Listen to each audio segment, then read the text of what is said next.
I'm having trouble reconciling the notion of free will with the way you describe thought, which I'm going back to the conversation you had with Angela a few days back when she was talking about feeling like there was a controller and a director kind of entity. And at some point in that conversation you said that we don't control our thoughts, they're simply things that arise in our awareness. I'm having trouble because it seems like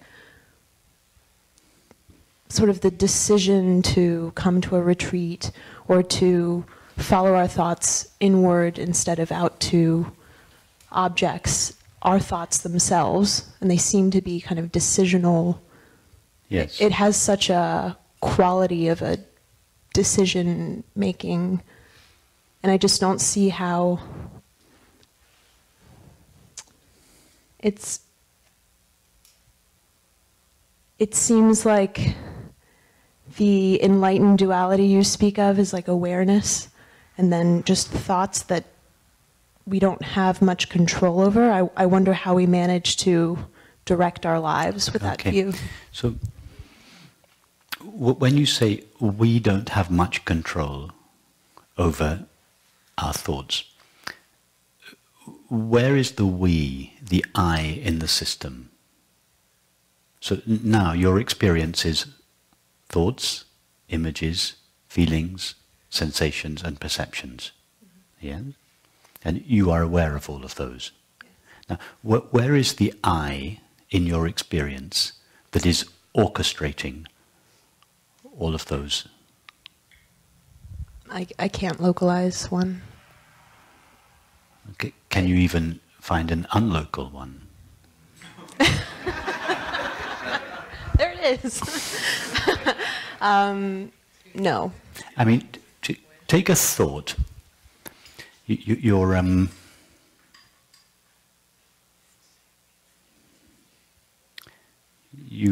Because you mentioned the decision to come on a retreat, for instance. Yeah. You come home from work, you cook dinner,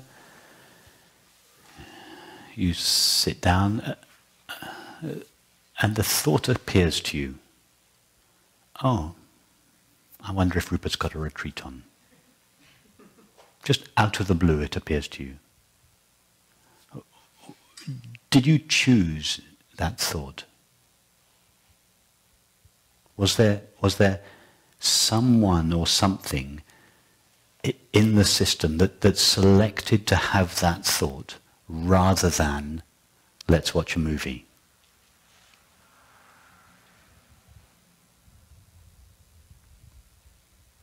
No, yeah, when you break it down to individual thoughts. Yeah. Okay, yeah, so, no. So then the thought, I wonder if there's a retreat on soon, appears to you. Now, the next thought could be, let's say just give it two possibilities. The next thought could be, oh, let's go and have a look. Let's check Rupert's website out. Or the next thought could be, oh, I'll look later, let's watch a movie. Now, do you have any control over which of those two thoughts appears?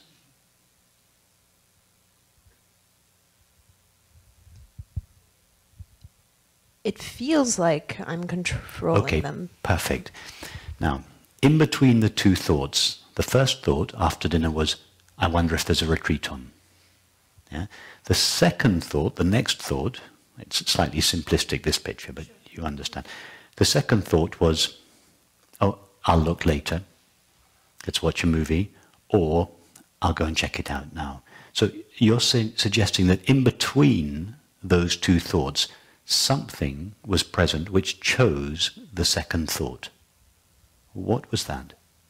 What is your experience of this something, the chooser, between the appearance of those two thoughts, which controlled which the second thought was?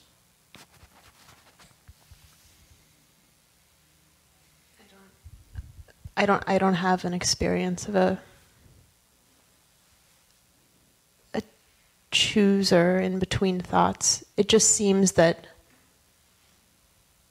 a series of thoughts, in retrospect, you can look at them and they seem to go in a direction, like you can decide to ponder something. Exactly. In retrospect, we look at the succession of thoughts, and a thought, which is just thought number 10, looks back and imagines that there is a chooser in the system between each thought. That chooser is just thought number 10. Yeah. It's not actually there in between each of the thoughts. The notion of a chooser is a thought. No, what I mean is the chooser itself is not there in between each thought, choosing each time between a range of possibilities, and I'll have that thought next, and then I'll have this thought. That chooser is not there. The notion of a chooser is simply itself a thought, which, as you say, appears retrospectively. The thought says, I was there in between each thought, choosing it. It's the clown that takes the bow. It wasn't actually present, but it claims responsibility afterwards. I see. So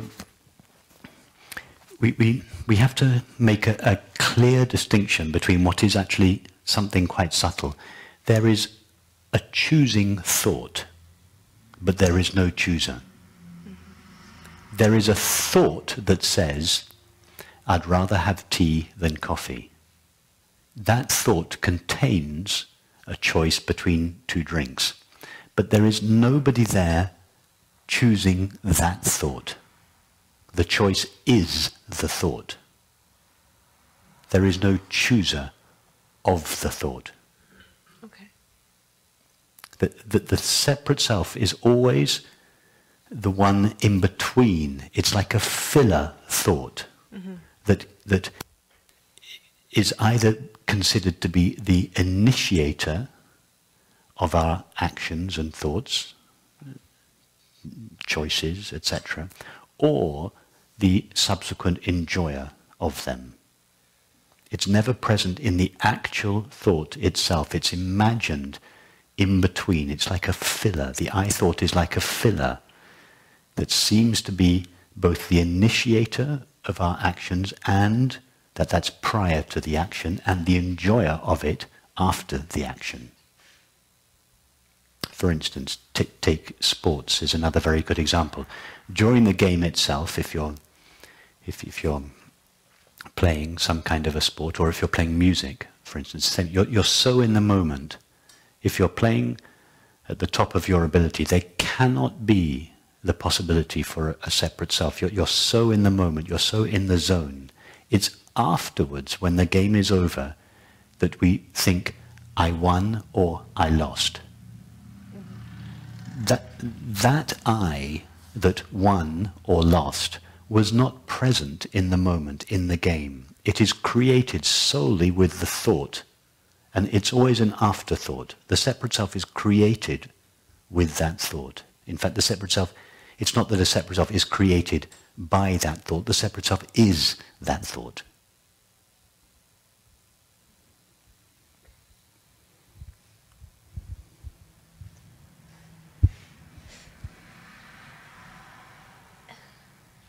It just seems to paint a picture of existence as sort of deterministic, as if we are an awareness that's sort of watching a show unfold.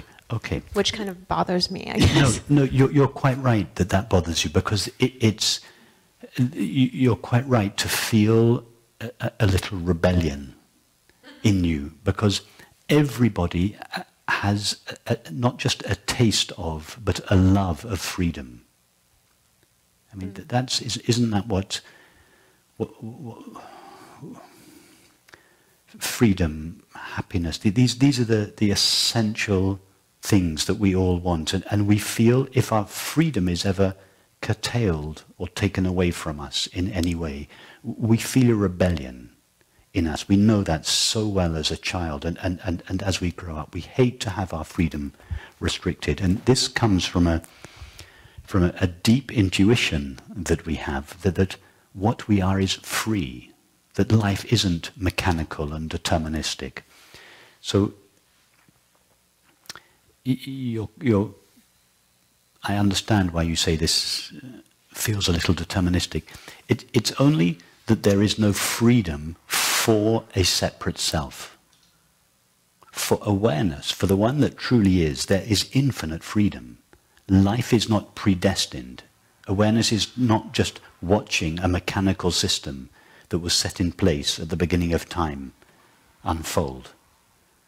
It is, from the point of view of awareness, which is the only real point of view, there are infinite possibilities available at every moment. So there is complete freedom.